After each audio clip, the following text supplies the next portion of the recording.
Yeah, good afternoon, everybody. So, I've come to tell you a bit about Yes to Life, what we do, why we do it. But first of all, I just wanted to go back, tell you a bit about why we're here at all.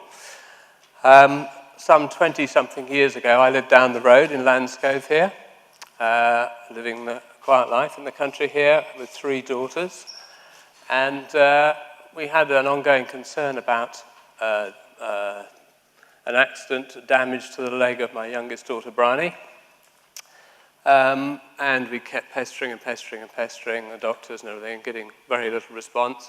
And on one evening, we were told to go home and stop making such a fuss, give her an aspirin. The next day, we were told that we had to be in Bristol's Children's Hospital the same day because it was such an urgent situation, because she had a very rare muscle tumour in her leg. And only like 50 children a year in Britain have this condition, and it's very aggressive indeed. So, this was going from living a life where our kids I don't think they'd ever had an antibiotic. We generally consulted the homeopath when they were ill. So very much in favour of natural medicine whenever possible. So this is enormous. We're just thrown into this completely different world. And during the course of the next year, she went through the most aggressive treatments they could give her, because not long before, someone with that disease at that age, she was 9 years old, would have died. They'd have taken her leg off and then she would have died. That would have been the normal course of events. So, things had improved. In the main, they were not dying, children like that. And but they made efforts to save her leg. They were all actually useless in the end. But and so they gave her just every treatment they had in the book, which meant that she had very heavy-duty chemotherapy, she had surgery, and she had enormous amounts of radiotherapy. Contrary to what we thought at the beginning, this was not a kind of plan we were devising with them. This was actually what they were prescribing for her, and we had actually no choice other than to comply with it. Unless we wanted her taken away and given the treatment anyway. So we went through this. She got through it, amazingly, and came out the other side. But a few years later, age 13, she was diagnosed with radiotherapy-induced bone cancer. Completely different cancer, but caused by the radiotherapy. She had her leg amputated, more treatment. And then she had quite a long spell of life from then until she was 23, when once again she got a second round of radiotherapy-induced bone cancer. Now, as you can imagine, coming from the background we did here, all the time we were looking for ways we could help her, outside of what was being offered by the hospital. It was hard going in the early days. There was no internet, no mobile phones, communications were completely different then. And we found quite a lot, but it was very limited. The last time, when she was 23, all these things were then in place, and it was also clear that orthodox medicine really hadn't got much up its sleeve at this point. So, we engaged then in some full-on heavy-duty research into what there really was on offer outside of the hospital. And, I did this basically, and my findings were that they're a complete overwhelm. First of all, there's an enormous amount of information. There's far too much information for most people to assimilate. There's no reasonable way of discriminating between the things that might save your life or the things that were full-on hoaxes. I've come across things that were just like massive hoaxes, Incredibly difficult to work out the difference between those. Incredibly difficult to work out the difference of importance of different therapies. This one, really could be a central one, but this one is supportive, and so if you had to miss one out, that would be the one to go. To make this kind of discrimination as to what's what out there. Having done that, you then have the problem of, well, where can you get this stuff? Who's administering it? Are they a reliable practitioner? Are they in this country? Do I have to go to South America to get this thing? And the last and not least is having gone through this amazing process to try and find what to do and where to do it, you then have to pay for the whole thing, which, of course, for most people is a massive thing to try and do. In many people's situation, of course, they're actually ill and they've lost their job, so it's kind of really compounded. So this is what we found was the case, and having done this work, it became quite apparent at that time that this was a terrible state of affairs and people shouldn't be in this position. So there was an obvious need for an organisation that was not selling anything. It was only there for the benefit of patients, and it was there, primarily to just shortcut this whole process, to get them in touch with some places, some good information that was going to get them on the road towards getting themselves well as quickly as possible. So, far from being a picture of where there wasn't much out there to help, it was actually, there's plenty out there, but it's actually just, well, how do you sort out the best from all of that? So, we came up with the name Yes to Life while my daughter was still alive. She died, unfortunately, but we came up with Yes to Life at that time as being the name for the organisation we'd like to set up, and she was well behind the whole idea of doing this. She loved it.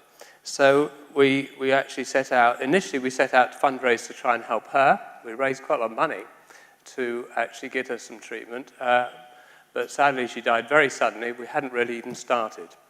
We just hadn't really got going on what we planned to do. So there we were. It was about 7 years ago. We had some money, and there was a job to be done. So we used that money to found the charity and to get ourselves started.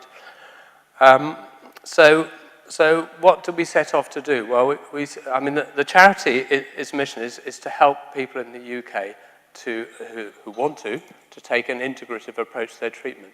So, so what we're doing is we're actually improving access to complementary and alternative medicine approaches. We don't actually think people need too much help with the other side of it. They don't need help with getting chemotherapy. But we are promoting an integrative approach. Now, an integrative approach means different things to different people. It's quite a wide spectrum thing, whereby at the one end you have people who are just doing everything their doctor tells them, but they want a bit of acupuncture or whatever it is to help them through it all. At the other end of the spectrum, there are people who are actually, the only thing they're interested in from orthodox medicine is maybe the scans and the blood tests. That's about it, but they're not really interested in any of the treatment. So those are like the two poles of integrative medicine, if you like. But by far the majority of the people are actually in the middle somewhere, and people are quite intelligently these days. They're looking carefully at what orthodox medicine has to offer. They're saying, right, okay, well, there's enough reason to do this bit, but actually I'm going to give that bit a miss or put it on hold while I try some other things first. And so they pick and choose a bit with mainstream medicine, and then they add into the mix everything they can to actually, first of all, make their journey through orthodox therapy a lot more pleasant, a lot less damaging, make it work better, and secondly, to actually improve their chances of coming out the other side. And probably as you've no doubt gained this weekend, one of the most important areas that the whole complementary and alternative medicine approach can have the most impact is actually on your chances of survival after treatment. It's actually getting you back into a state where you can actually deal with cells that are not behaving themselves in the way that you should with your own immune system. So that's where CAM excels, it's in that area. So in Britain, integrative medicine isn't really what it should be, unfortunately. It's not what we got. What we got is this sort of a bit from here and a bit from here and a bit from here. You have to actually move around to different places, get help from different people, and unfortunately, most of the time, those people are not actually talking to each other. So it's a bit of a poor version of integrated treatment, but that's what we got. I mean, you've already heard earlier today from Janie about her experience of going to a real integrative clinic in Germany, where actually the same doctors are giving you low-dose chemotherapy, are also giving you vitamins intravenously, hypothermia, whatever it is, that all these treatments actually making them work together to their best effect. Unfortunately, we haven't got that here. It doesn't mean to say we haven't got some great practitioners who are doing some really good work, but it's not, it's not the ideal that you might hope for. So, but again, Yes to Life can really help to facilitate this, to actually join up as much as possible all these different resources. So what are we offering to people? We're offering three things. We're offering support to them. We're offering information, good quality information, and we're offering them choice. So I just want to go into those three things a little bit. So in the support area, well, first of all, Yes to Life is the first charity in the UK to actually directly support people in getting complementary alternative medicine. Now, that's still largely the case. There are still places we can go where one particular group of people will be able to get a bit of help here, or another group could get help there. But anybody in the UK can come to Yes to Life to get help with complementary and alternative medicine.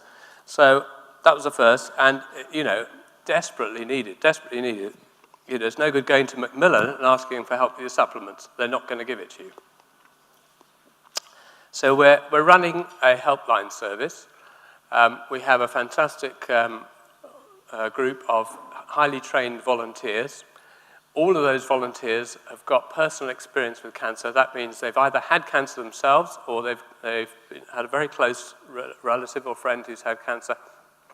They actually have a good insight into what the callers are going through, the kind of things that the callers are up against psychologically, personally, practically, all of that kind of thing. And so they are really good listening ear, basically. So what's their job? Well, their number one job is kind of what's written on the tin. We're called Yes to Life, and we're called Yes to Life because, we have many people who come to us who will tell us outright, you're the first people we talk to who've had anything positive whatsoever to say about my situation. Now, imagine what that's like psychologically. It's a terrible thing, and I'm sure there's some people sitting here in the audience who actually know for themselves what that's like. So we're not there to come up with fairy stories of, yes, you're going to be fine, it's all right, we'll fix you. We're not doing any of that. All we're doing is we're giving them what we consider to be a human response, which says, well, your situation may look pretty bad, but there's always some things you can do, and we're going to help you to find out what those are and to help you to do them. That's it. That's all we're doing. So it's a simple thing we're doing, and it's the difference between being told, well, you've had it, and therefore we're all preparing for you to die, which is something like leaving somebody on the roadside and saying, sorry, mate, you've had it, and walking off, and actually stopping to say, well, let's see what we can do anyway. And this, psychologically, emotionally, spiritually, is like, it's a fundamental human need that people actually care in that way. And given those circumstances, a person will then get themselves into a position where they start to get into gear, where they have some vision in the future. Quite often we'll have a phone call with somebody within which one tiny decision is made about what's going to happen, and we're going to do it, and we're going to get in touch again next Friday about it. And that little pinpoint in the future is like the difference between night and day for somebody who's been told they've had it. And once you've got one of those, you can build another one, and another one, and another one, and before you know what's happened, you've got somebody who's actually back into the driving seat and is actually making good decisions about how they're going to at least live as well as they can, and preferably survive as long as they can. Excuse my display of complete ill health here. I'm on the tail end of a great cough and cold. So this is the number one thing, is we have to help people to get into the right psychological state. How could you ever make a decision about how best to get well if you're depressed, you feel abandoned, everybody's told you you've got a few months to live and you've believed it? What a terrible situation. So basically, we just don't do terminal. Terminal is not something we get involved with at Yes to Life. If you're not dead, then you're actually still alive. And if you're still alive, there's something to do. So we do actually offer to help people. As I mentioned, finance is a huge issue because everything to do with complementary and alternative medicine is almost universally costs. It's all private medicine. So we do actually offer a scheme of small grants to people, and we're helping people on a monthly basis with their supplement bill or whatever. Unfortunately, we're not a massive charity who can write a check for $5,000 for your high-dose vitamin C as yet. Who knows, one day. But for those people who need treatments that have those kind of price tags attached to them, we do actually help them to raise money, and some people we've helped to raise tens and even hundreds of thousands of pounds for their own treatment. So basically, we're just trying to facilitate a way forward out of a seemingly hopeless situation where they're cornered in by lack of information, lack of resources, and lack of care, and they've got nowhere to go. So we're trying to open that up, give them a way forward. So, so I mentioned information. Now, information, once people are in the frame of mind to accept some information, i.e. that they've got a reasonable, hopeful, optimistic, forward-looking state of mind, then information is king at that point. So, as I talked about earlier, my own experience led me to see, right, well, what we need to do for these people is to get good information to them as quickly as possible. And that's not just any old information, it's information that's relevant to them. It's actually really going to help them. So some of you who were here yesterday will have heard Patricia Peat talk from Cancer Options. And we work very closely with Patricia Peat, as she mentioned. And she provides personalized reports for people. And we will commission those. We actually, anybody comes to us, we'll get them a Cancer Options report. Now, that's very small input from the patient themselves. All they're required to do is talk on the phone.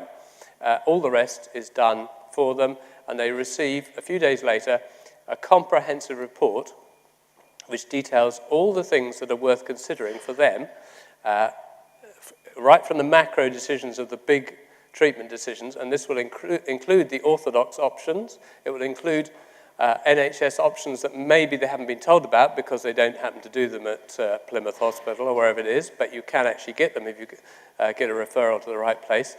Right down through all the biological approaches, all the other things that are likely to be helpful, and all the lifestyle changes that they need to look at in order to support a return to well-being. So this is a fantastic document they get. And once they've had a chance to read it, they then have an opportunity to go and discuss that with Patricia Peat as to, actually what they want to do out of all this lot. They're not going to do everything in it, but they find the things that are right for them.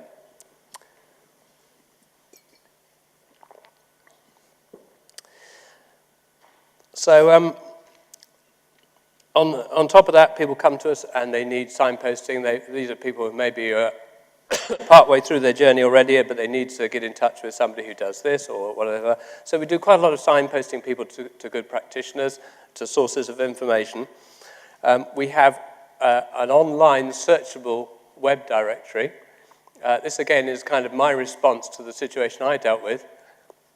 When I went online, I went through hundreds of websites which just had a list of 25 alternative cancer treatments, and each time I'd say, right, I've seen that one already, I've discounted that, I've never heard of that one, I've got to research that one, is that the same as that? It's just like massive job of finding out what these things are, whether they're for real, and are they likely to be any help. So as a bit of a shortcut to that, we've got this searchable directory. It's a world first. I still don't know if there's anything quite like it.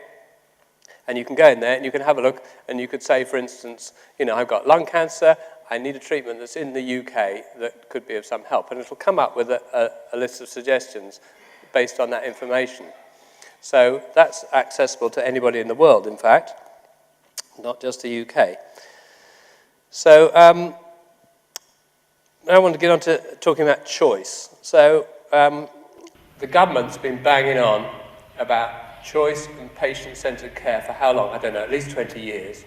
I went to a conference a while ago where I was sitting in a room which was at least as big as this, which was full up with people who all had jobs to do with patient-centered care. They all had job titles that were to do that. And I mean, I don't know what your experience is, but I've yet to see any real manifestation of this choice and this patient-centered care in the NHS. They literally can't do it. It seems like it's culturally going in completely opposite direction to what they do. You know, you've got this big direction going for evidence-based medicine. Evidence-based medicine is actually railroading more and more people into just one single option, even though it's only based on statistics, and it clearly doesn't apply to everybody. Nevertheless, that's the thing that everybody's being herded towards. Even the clinician doesn't really have any choice. They have a look on the computer, and they tell you, oh, this is what we do. And if he doesn't do it, he's likely to get strung up for it. So it's going, you know, almost in completely the opposite direction. I saw a sort of terrible interaction. I went to a talk by a, you know, very eminent oncologist who deals with prostate cancer, talking about his latest book. You know, in fact, he wasn't talking about it, he just read a chapter from it. It was really dull, but we were hoping to get a talk. But his book was actually about the relationship between the doctor and patient.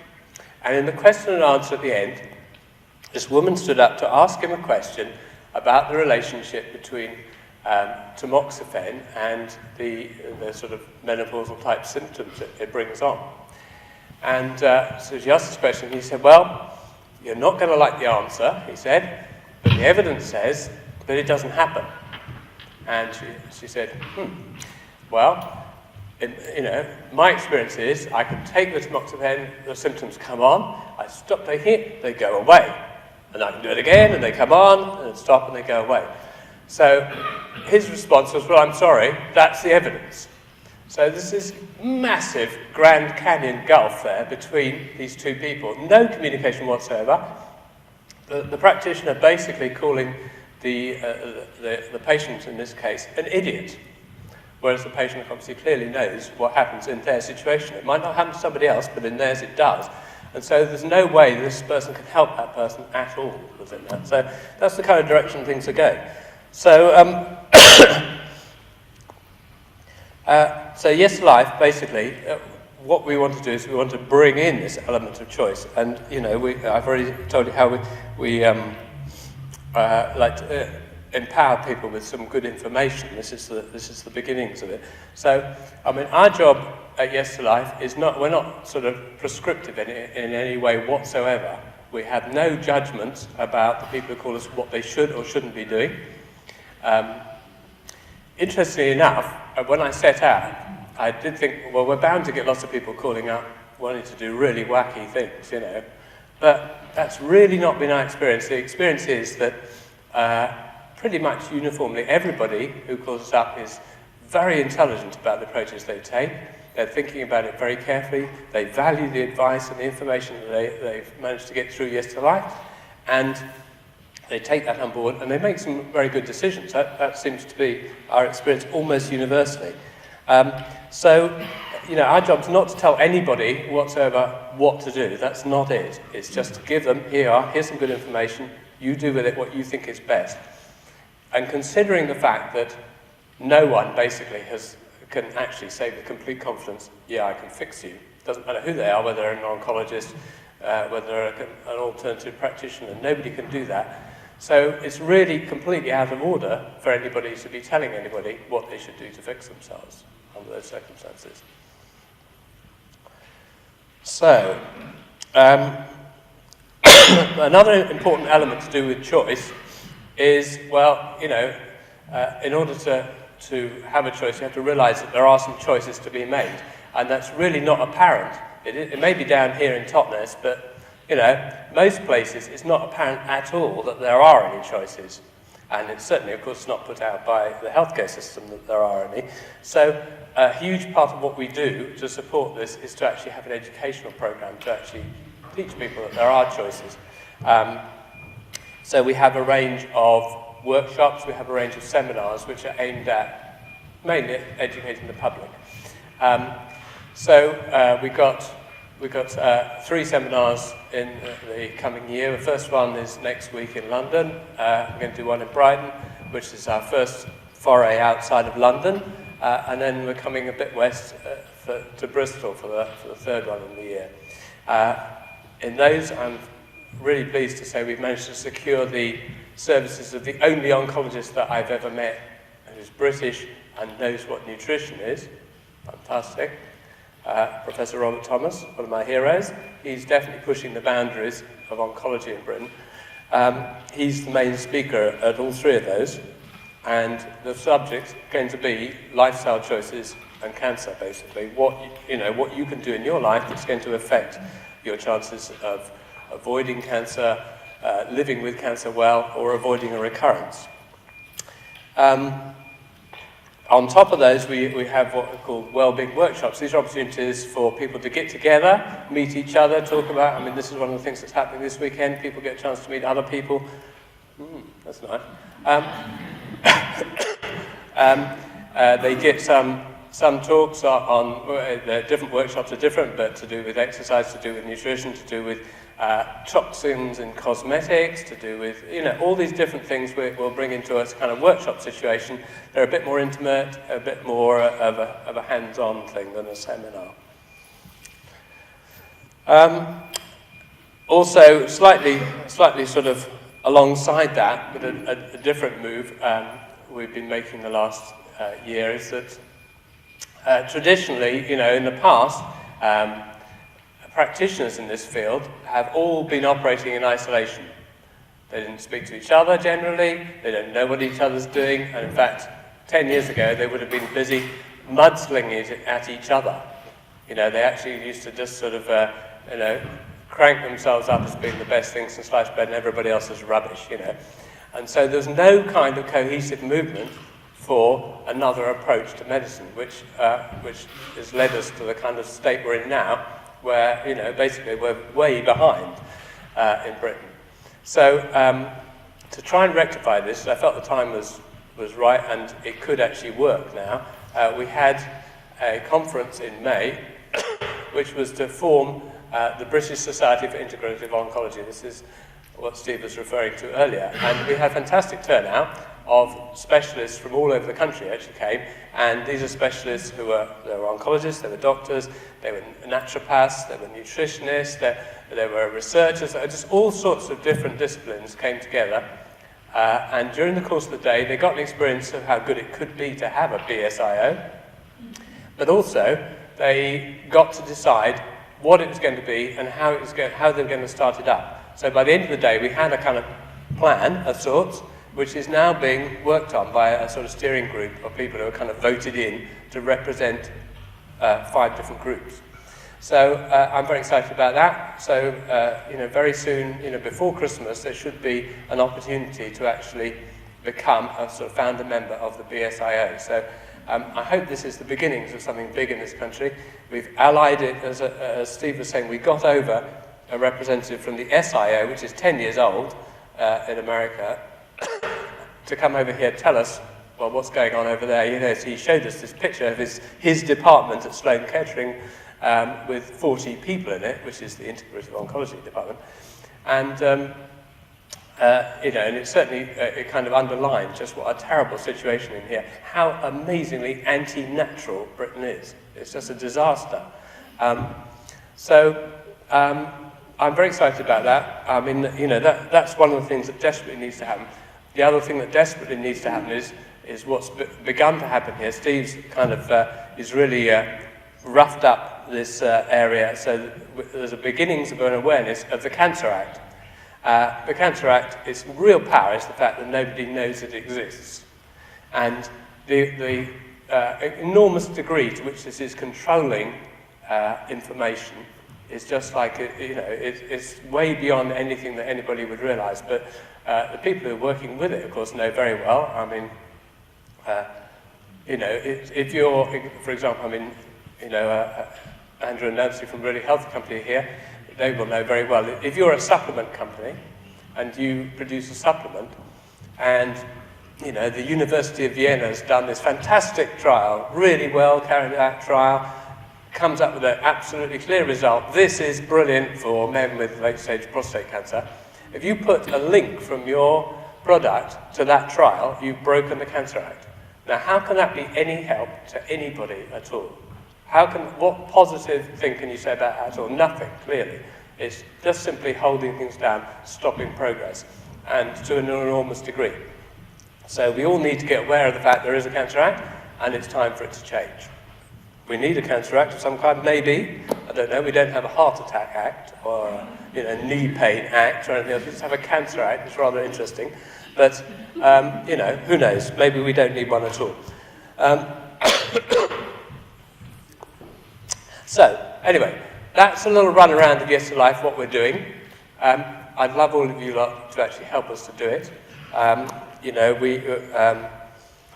Unlike some of the other charities that were being referred to earlier, we're not propped up by money from Big Pharma. We never would be. We would never accept money under any pretext from a pharmaceutical company because their motives are not the same as ours. What we do is 100% patient-centred care. That's what it is. We're trying to do the thing that the government's talking about. It's all about patient choice. Again, we're trying to really do this thing which is so desperately needed. There's still, not a lot else going on in this field. There are some excellent initiatives. We're going to hear from Kevin Wright, who's helping children. There's some other initiatives that we're working alongside, but there's still, in terms of the number of people who are out there who need this kind of help, or who even know there is this kind of help they could have, there's an enormous amount to be done. We're almost entirely, we're a really volunteer-led charity. Nearly everybody in our organisation is a volunteer, including me. We have 3 part-time paid staff. Everything else done by volunteers. All the helpline is run by volunteers. Fantastic people, all just dedicated to actually changing the situation for people with cancer. So if you give money to Yes to Life, you can be sure that we're going to spend it on the stuff it's supposed to be spent on. It's not spent on people in white coats injecting another chemotherapy drug into rats and having a nice job at a very good salary. What do we need? Well, yeah, we need money. Of course we need money. I've already detailed, you all know probably what supplements cost. So anybody who's running even a small supplement program for cancer will be spending at least £200 a month. That's just a few supplements which are going to be helping them along, quite apart from any major treatments. You can become a friend of Yes to Life. If you've got a bit of a business going, or you work with a business that might be interested, you can become a business friend of Yes to Life. You can raise money yourself and get yourself sponsored to do something. I've been seen out on a bike. You can hold an event for Yes to Life. You could be having an event anyway, which you're going to do anyway, but you suddenly think, oh yes, that could be an event which is for the benefit of Yes to Life, and so you could actually have the charity brought into it. They're important. We just got our first legacy coming to us. This is enormous. This is actually, in terms of like a single lump of money coming to us to enable us to move into something which we haven't done before. Fantastic. So, think seriously about that. An awful lot of people own a house. That's all they need to do is they own a house. What are they going to do with it when they go? Well, why not think of us? Also, we need people to help us practically, so we need volunteers. Somebody down here helping us would be fantastic. Obviously, the whole area down here is much more open to this kind of approach than most parts of the country, so it's a natural place to sort of look towards. So that's it. As I say, from our point of view, it's tip of the iceberg what we're doing. I mean, I love what we're doing. I think it's great. People love it too. We get fantastic feedback from the people we've helped. But I'm always aware of the fact that we're helping incredibly few people, and we're doing what we can for those people. And it would be so fantastic to do so much more. There's an enormous amount that goes to charity for various reasons. We'd like a bigger slice of it to come to us to help us to do a lot more of what we do. So, thanks very much.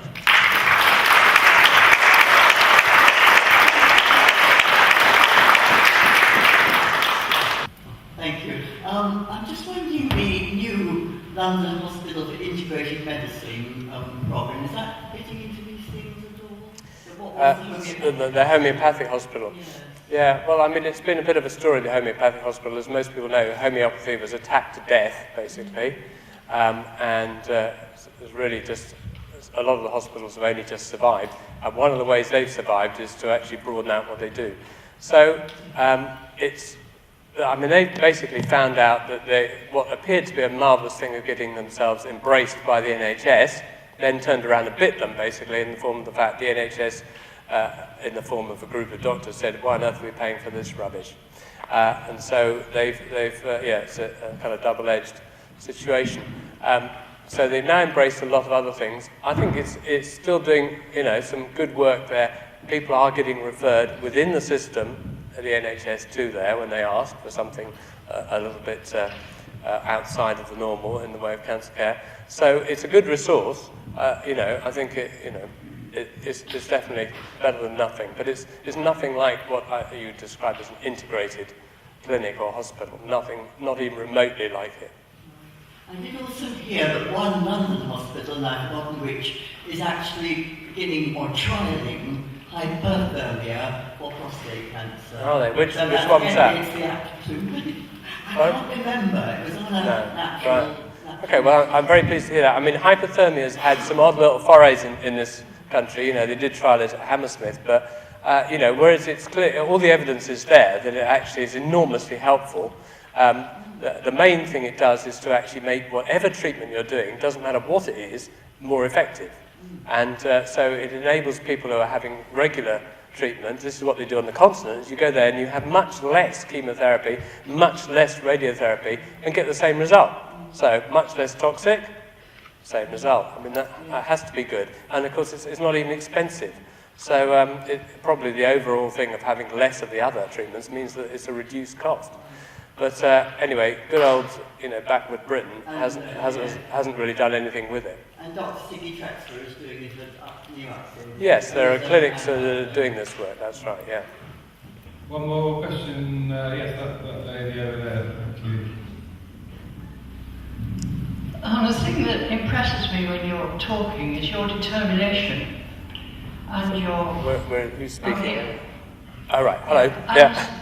I just wonder whether you emphasise not only information for people, but the factor that I've heard an integrative doctor talk about, which is the attitude of the person with cancer, the spirit of the person with cancer, the determination of the person with cancer to get well. Yeah. And because it isn't just about information, is it? It's about spirit. Yeah, absolutely. And I just wonder how much you can incorporate this in the, the work that you're doing. Well, we do it any way we can, because I completely agree with you that it's the most important thing. So in terms of our training of our people who are dealing with the public, that's the single thing we emphasise most. And it's the thing they're listening for in the person. They're listening for, well, where is this person standing in terms of their own relationship to their own life? Are they hopeless or not? And if they're hopeless, it's a delicate task to actually coax them out of that, to lure them out into being just a tiny bit optimistic that, some people do actually survive despite everything they've been told, and it could be them, who knows? And what's the difference between the people who survive and the ones who don't? What is that thing? And very often, I think it's a lot to do with what you've spoken about. It's the people who have actually got that determination, who've got that spark which says, well, I don't care what they say, I'm going for it here. So, we're definitely trying to foster that in people. And I'm glad to say that a fantastic number of the practitioners who work in this field also know that, and they're also doing the same thing. So, we pass them on to a practitioner who's actually then amplifies that. And it's not the same thing, I just want to underline, it's not the same thing as false hope. That old chestnut, that false hope, is complete and utter nonsense. It's an excuse for being inhuman to people. And everybody has the right to a reasonable degree of hope, however bad their situation looks, and some people will come out of the worst situations. So it's not unreasonable to have hope. The crime is taking away people's reasonable hope. That is absolute crime, and people should never do it. So it's nothing to do with false hope, and we're not trying to cook up fairy stories for people about how we're going to fix them.